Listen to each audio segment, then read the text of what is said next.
रस से भरो रे राधा रानी लागे, महारानी लागे, बने खारो खारो यमुना जीरो पानी लागे।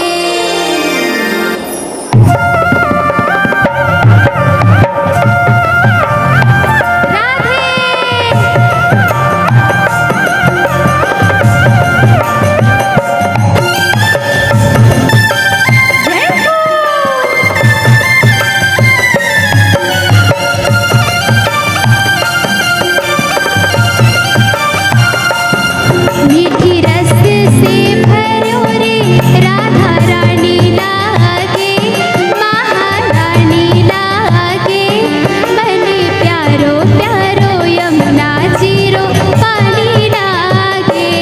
मीठे रस से भरो रे राधा रानी लागे, महारानी लागे, बने खारो खारो यमुना जीरो पानी लागे। रस से भरो रे राधा रानी लागे, महारानी लागे, बने प्यारो प्यारो यमुना जीरो पानी लागे। मीठे रस से भरो रे राधा रानी लागे, महारानी लागे, बने प्यारो प्यारो यमुना जीरो पानी लागे। हरि बोल। जय हो।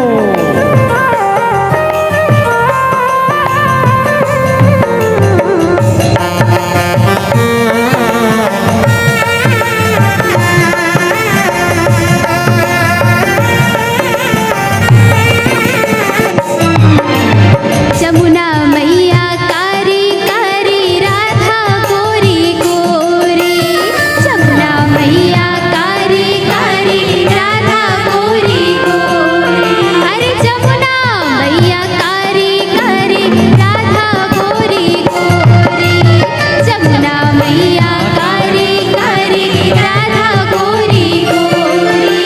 वृंदावन में धूम मचावे बरसाने री छोरी, वृंदावन में धूम मचावे बरसाने की छोरी। ब्रज धानी राधा जी की उड़धानी लागे, ब्रज धानी लागे, बने प्यारो प्यारो यमुना जीरो पानी लागे।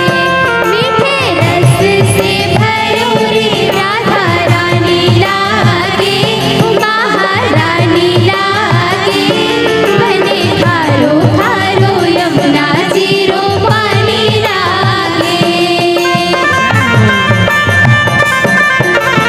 राधे। जय हो। आप सभी से तालियों का आशीर्वाद चाहूंगा प्यारे से बच्चे सुमन के लिए।